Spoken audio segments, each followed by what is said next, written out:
Mais bonjour mes chers frères et sœurs africains, bonjour mes chers frères et sœurs panafricanistes, bonjour mes chers frères et sœurs combattants de la liberté, bonjour mes chers frères et sœurs activistes. À chaque fois que je frappe à votre porte, c'est qu'il y a un problème qui ronge mon cœur. Tant que mon continent est touché, tant que mon pays est touché, je vais continuer à parler. Ce matin, je m'adresse à 3 personnes. Je ne dis pas 3 personnalités, je dis bien 3 personnes. Gilbert Bawara, Faure Gnassingbé et Christian Trémois. Ok, prenons le numéro 1. Gilbert Bawara. La dernière fois, dans une de tes interventions, je t'ai écouté dire que le fait de céder au dialogue, ce n'est pas une faiblesse. Ah. Bon, nous, on n'a jamais pensé aux notions de faiblesse et de force, parce qu'on n'était pas dans une compétition. Mais comme tu as employé le terme, tu nous invites sur un terrain de compétition. Gilbert Bawara, je t'ai prouvé par A plus B que c'est une faiblesse. On vous a écouté depuis le début de ces mobilisations à partir de 19. Dire que l'opposition peut tout faire, elle sera obligée de revenir à table. Acceptez ce que vous l'offrez. C'est vos propos. Toi, Christophe, vous êtes nombreux, mais je ne veux pas parler de Christophe Tchao aujourd'hui parce que les gars là, je déteste beaucoup son nom. Et aujourd'hui, je dis que c'est une faiblesse parce que pour une première fois, j'ai vu l'opposition poser des conditions et vous les avez exécutées sur champ. Même si aujourd'hui, libérer les détenus de la prison, ce n'est pas au complet, je dis vous avez exécuté ça sur champ. Lever des sanctions que vous avez posées qui pèsent sur certaines personnalités. Je vais voir. Aujourd'hui, j'ai vu Faure Gnassingbé qui s'entêtait dans ce projet de réforme, courir de gauche à droite, même introduire un projet de référendum. Il ne sait même pas qui ira voter pour ce référendum. De toute façon dont vous avez introduit votre projet de référendum, je me suis dit que sûrement il n'y aura pas de dialogue. C'est une imposition. Vous allez passer par force.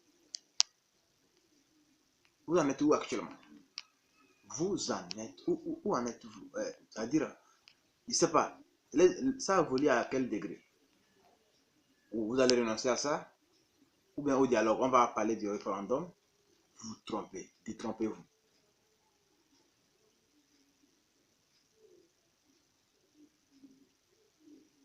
Parce que aujourd'hui, le peuple est déterminé. C'est pas Fabre, c'est pas Tadam, ce n'est même pas Brigitte de la CDPA, ce n'est même pas Abidjessa du PSR, c'est le peuple. S'ils veulent là, les opposants là, qui retournent rester à la maison, la mobilisation, je vous dis, elle va continuer. Et vous êtes obligé de prendre ce que nous, peuple togolais, avions à notre niveau à vous proposer. Gilbert Bawara, toi, tu me fais rire parce qu'aujourd'hui, et Boyona, que je connais, Pascal Boyona, a défendu les couleurs du RPT uni, j'appelle ça comme ça, plus que toi. Sur les plateaux de télévision, il n'y a personne qui arrive à battre Boyona. Par A plus B, il était prêt à démontrer à quel point le RPT était le plus bon, à quel point Yadama ou Faure étaient les hommes les plus parfaits. Il est où? Bah voilà, il est où? Dis-moi, entre nous. Entre nous, je dis entre nous, dis-moi. Odiona est où actuellement? Emprisonné pendant des mois, il est sorti sans rien. Qui aurait pu croire que Odiona, en son temps, celui qui ne peut pas faire une journée sans qu'on parle de lui à la télé, c'était plus qu'une star politique. Il est où actuellement? Aujourd'hui, on peut faire un mois, personne ne parle de lui. Des mois. Voilà, donc c'est lui, sa place était venue occuper, était fier. Ok, c'est pour te dire en clair que le fait de céder au dialogue, c'est une défaite. Que tu le veux ou pas, C'est un échec. C'est un échec et c'est une faiblesse. C'est ce que tu peux entendre, c'est une faiblesse. Si ce n'est pas une faiblesse, restez ferme sur vos décisions et on va voir ce qui va se passer. Parce qu'actuellement, la porte qui était tellement ouverte grandement là, elle est en train de se restreindre. Oui, elle devient plus petite. Vous n'avez pas chance, c'est fort seul qui s'en sortira et vous êtes là. Vous n'avez pas chance, c'est la chaussure de Fort Gnassingbé qui va tomber et le reste dedans. Ça, je vous le promets. J'en ai fini avec toi, Bawara. J'entends Fort Gnassingbé. Fort Gnassingbé. Toi, tu n'as pas fini les problèmes de ton pays.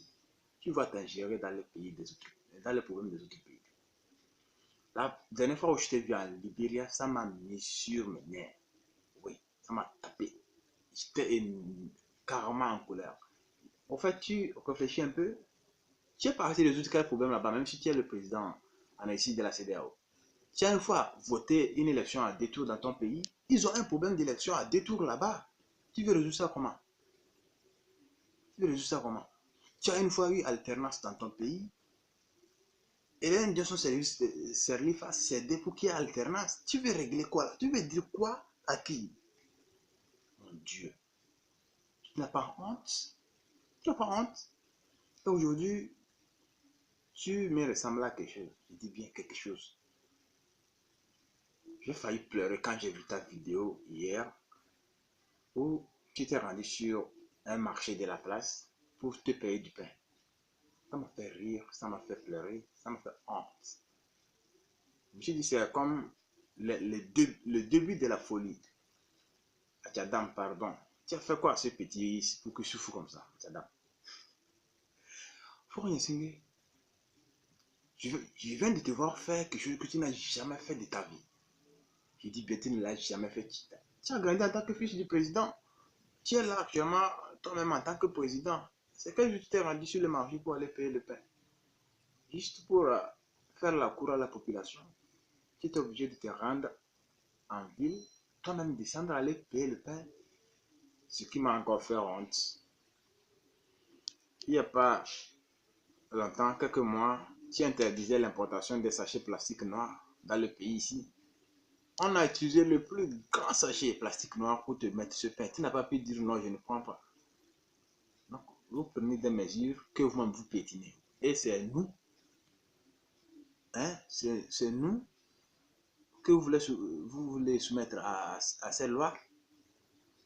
Oui, parce que il y a beaucoup de preuves. Et vous avez donné des communiqués selon lesquels les marches en semaine sont interdites parce que ça trouble les cours au niveau des élèves, ça trouble les activités. Mais j'ai été triste les jours où je t'ai vu arriver à Dapaon et qu'il n'y avait même pas la population. Toutes les écoles ont été vidées pour t'accueillir.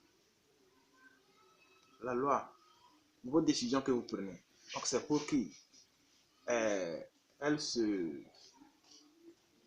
sont appliquées sur d'autres. Pas vous, c'est ça? Pas vous, c'est ça? Détrompe-toi. J'ai vu ton message sur ta page officielle où tu déplores ce qui se passe en Libye. Bon, qui sont responsables? Je l'ai dit sur ma page Facebook que une grande majorité de ceux qui sont en Libye aujourd'hui en train de subir cela, ce sont des jeunes de l'Afrique de l'Ouest. Spécialement Afrique de l'Ouest francophone. Oui. Un Ghanéen cherche quoi là-bas? Ça va mieux chez eux. Un Nigérian cherche quoi là-bas? Ça va mieux chez eux. Nos jeunes passent par là dans l'intention de sauter et aller en Europe. Les Ghanéens décident de partir en Europe, ce qu'il a son billet d'avion parce que tout marche mieux là-bas. Les anglophones cherchent quoi là-bas? Ça ne va pas. Nos jeunes, actuellement, depuis que moi je suis au campus, j'ai plus de 8 personnes, 8 amis hein, qui ont quitté le campus pour l'Algérie, la Libye, afin de pouvoir continuer en Europe. Parmi eux, une seule personne a pu traverser. Aujourd'hui, vous allez sortir pour déplorer. Vous déplorez quoi? Vous n'avez pas déploré le fait que vous êtes des dictateurs. Vous n'avez pas déploré le fait que vous traitez mal votre population. Vous n'avez pas déploré le fait qu'il n'y a pas d'emploi pour les jeunes. Ces jeunes fuient pour aller chercher l'abri il tombe dans un enfer gigantesque. Vous sortez pour créer sur les réseaux sociaux pour que ça vous voit. Qui va vous voir? Qui a créé cet enfer? Qui a créé cet enfer? Point. Donc, s'il te plaît, souvent, personnellement, pour conseiller à quelqu'un de ne pas faire ceci, je regarde d'abord qu'est-ce que moi-même je fais déjà. Ta mission en Libéria n'avait pas de raison d'être. Hein? Je te le dis clairement. Déplorer ce qui se passe en Libéria, on n'a pas besoin de toi. Nous, ce sont nos frères de sang. Parce que je vois que tu n'as aucune personne de ta famille qui a une fois tenté une aventure. On va le pleurer. Ce qui a lieu, on va faire. L'activisme, c'est à nous. On va mobiliser. Si tu veux rester dans ta présidence, on va mobiliser aujourd'hui ou demain les jeunes à combattre ce fléau. Parce que toi-même, tu as un fléau à combattre. J'espère qu'on se comprend. J'en ai fini avec toi. Christian Trémois. Et toi, j'aurais pu me retenir à ne rien dire, mais je vais te le dire. Je t'ai suivi, sans te mentir, ta dernière intervention que j'ai suivie il y a bientôt 2 mois, sur TV5 Monde. Mais maintenant, je suis en train de voir le rapport. Même si vous ne voyez jamais le rapport, moi, je vois le rapport. Que si le peuple soutient que, ou si l'opposition soutient que, Faure Gnassingbé a pris le pouvoir par force en 2050, qu'ils aillent prendre les armes pour prendre le pouvoir avec force. Je ne sais pas si c'était un conseil, c'était une remarque, mais avec une chose, Christian Témoin. On a pris bonne note. Je dis bien, on a pris bonne note. Je l'ai dit dans mes audios, je l'ai dit dans mes vidéos.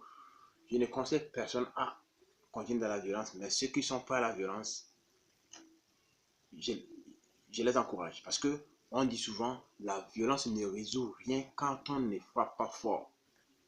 Oui, parce que si tu frappes, tu prends le tige, hein, tu prends une tige de 1000, tu frappes un bœuf et qu'il ne bouge pas, tu changes, tu prends un fer, tu le frappes, il bouge, ça veut dire que désormais il faut le frapper avec le fer. Tu viens de nous montrer que c'est la violence que tu veux.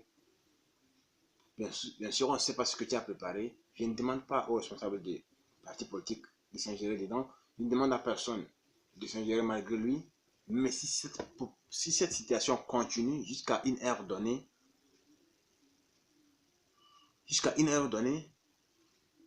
ne soyez pas étonnés de voir des jeunes se rebeller contre vous. Et là, le chaos que nous sommes en train d'éviter, en sortant pacifiquement, vous allez le vivre. Il y aura des perdants, on accepte. Il y aura qui vont mourir, on accepte. Il y en a qui vont perdre, il n'y a pas de problème. D'autres vont fuir. Même si cela va se passer pour que 5 personnes vivent au Togo à l'aise, nous sommes prêts pour ça. Christian Trémois. Dieu merci qu'on connaît vos biographies, on sait qui vous êtes, on sait au moins que vous avez fréquenté, mais seulement vous manquez de pratique. Ce qu'on vous a enseigné, ça ne vous sert à rien. Ça ne vous sert à rien. J'en ai parlé, la lutte continue. C'est quand on se trouve, fort must go. C'est maintenant ou jamais. Je vous le dis, c'est maintenant ou jamais. J'en ai fini. Envoyez venir me chercher.